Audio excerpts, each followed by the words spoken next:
Tammy Parisi, excuse me, my laryngitis. I'm going to be introducing our keynote speaker. Our keynote speaker has a BA and a PhD in geography from the University of Sheffield, England.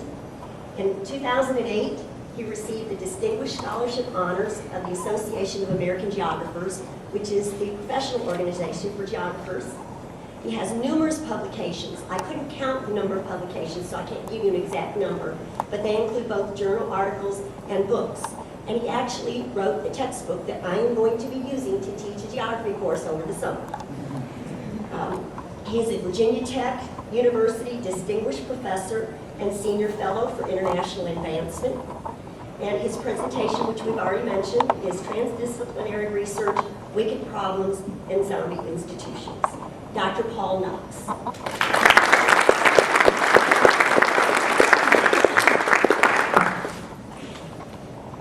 Thanks, Tammy. Tammy, you're a graduate of VCU? Yes. And you didn't even mention the basketball. I'm very impressed. Well, it's a privilege and an honor to be asked to make a few introductory remarks to an event like this and for a venture like this. Like everybody else, I've been extremely impressed at the energy, the commitment. You could feel the energy as you walked in here this evening with this group of organizers. And it seems that everything has been taken care of, and I hope that in my few remarks I can actually do justice to their sense of purpose and organization. I did have one of those moments after I said Ali, I thought I'd come up with at least a provocative, if not enticing title. And then a day or two later, I realized that this is the Interdisciplinary Honor Society, not the Transdisciplinary Honor Society. And well, what's the difference? Is there a difference? Are they interchangeable? I should have known there's a literature on this. Multidisciplinary seems to be the most straightforward of the terms, and I'll just run through very briefly, don't worry. So here we are, multidisciplinarity, where each discipline works in a self-contained manner and contributes to a problem using disciplinary concepts and methods. Interdisciplinarity, a couple of quotes here, where there's a range of disciplinary perspectives that are integrated to provide a systemic approach, a systemic outcome. We won't go through all of these, just to highlight one or two points. Transdisciplinarity, which is the term that I sort of inadvertently landed on, that's the one that I tend to use, and I really hadn't thought until I was asked to speak on this occasion. I really hadn't thought it through as to whether it had any specific connotations. But evidently, to those that are interested in the philosophy and purpose of higher education, here's a couple of quotes that seem to capture it. That includes all forms of structured knowledge relevant to an issue. Deals with research problems that are defined from complex and heterogeneous domains, and so on and so forth, characterized by its hybrid nature, its non-linearity, and its reflexivity. I think those are words that will recur in a few moments when I move on and stand back a little bit to look at these issues.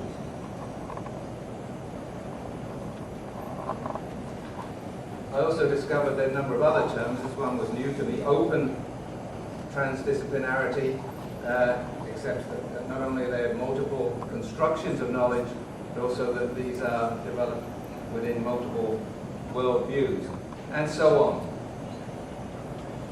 So, I'm going to propose that we can use these terms interchangeably.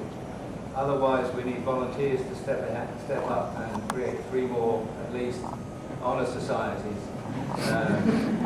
And I don't think we really want that. I think we're pretty well organized here. However we define these terms, and can you hear me all right at the back? Do I need to adjust this? You can hear me? However we define them, I think they represent one of the most important challenges, not for Virginia Virginia Tech, but for higher education generally in this country and throughout the world. Universities are slow to change. There's some good reasons for that. Some of them intellectual, some of them practical. We all have and cherish the intellectual roots of our disciplines, and there's no need to rehearse in an audience such as this the reasons that we have for cherishing our disciplinary roots. Equally, I think we're all aware of the importance of the institutions of higher education. They bring a certain amount of detachment, stability and continuity to society. And from a practical point of view, as graduate students and faculty, we have to be aware of the importance of a certain amount of disciplinary stability, even if it's just the labels that we have that mean that we can think of ourselves as mobile and portable. If I'm a sociologist, I need to have a label that will perhaps get me hired into one of the silos that still exist around the country's universities. We've got to be careful not to overdo it, though. We're already in danger, I believe, of becoming what Ulrich Beck, a very prominent, distinguished sociologist, calls, and I love this term, zombie institutions. Universities are just one of a whole range of zombie institutions in Beck's terminology. I spent some time as a dean on this campus. One of my favorite examples of a zombie institution is an accrediting body. Bodies that are literally, I would like to think of as the walking dead of the 19th century and early 20th century. They've carved out their turf, and by goodness, they're going to defend it, come what may. And they defend it with all the usual apparatus of bureaucracy. Not open to change, not open to interdisciplinarity, because they have their particular piece of the waterfront to hold and defend. Beck talks about these zombie institutions as the legacy of what he describes as the first modernity. And perhaps a brief word of explanation here. Beck sees the first modernity, that first couple of hundred years since the beginning of the Industrial Revolution, as having forged in an evolutionary sense, not a sudden sense, most of the key institutions: family, marriage, class, nation states, the apparatus of governance, the emergence of the dominance of scientific rationality over mysticism and romanticism. His main point here is that the first modernity produced a configuration of institutions that mutually confirmed and supported one another. The nation state, the Fordist company, the nuclear family, the system of industrial relations, the welfare state, and arguably also the disciplinary-based system of higher education. According to Beck, still, the logic of institutional action that held sway during the first modernity worked to what he calls the either-or principle. Either us or them. The organization or the market. Family or not family. Work or leisure. Facts or values. War or peace. And by extension, this or that academic discipline.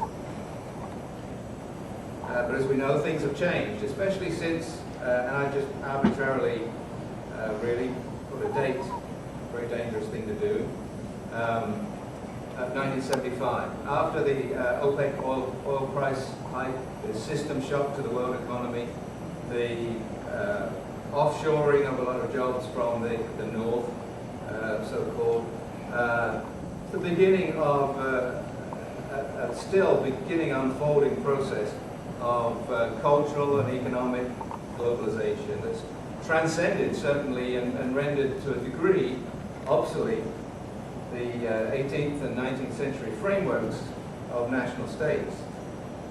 And it's brought into question many of the traditions and institutions of the first modernity. We're wrestling with them all the time at some level.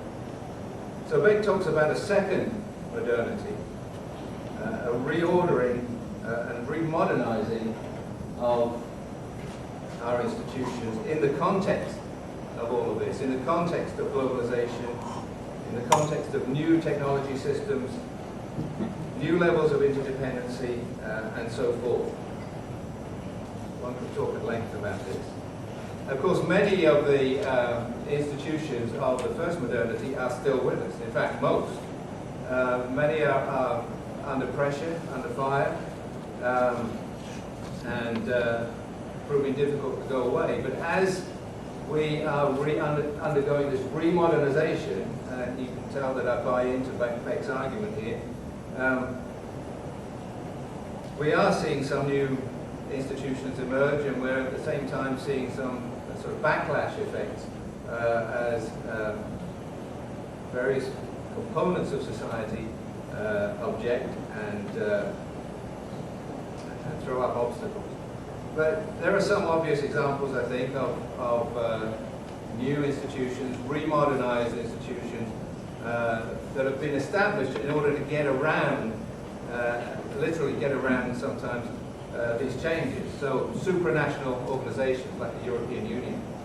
You know, Europe, the national states of Europe found themselves too small to compete, too narrow resource base, etc. And so that logic meant that there was this leaping outside of the boundaries that had been in place for a couple of hundred years. And of course, before that, it was only because of the first modernity that many of those national states were established: Italy, Germany, United States, etc. So a refitting to meet circumstances of the time. We also have new relationships between public and private sectors, new class fractions, new household structures, and so on. And here's Beck again, this is a direct quote. Instead of there being either knowledge or not knowledge, nature or society, the organization or the market, there is instead both knowledge and not knowledge. I'm just minded now of a quote that was bringing from Mr. Rumsfeld, but I won't indulge in it. Knowledge and not knowledge, nature and society, organization and the market, war and peace.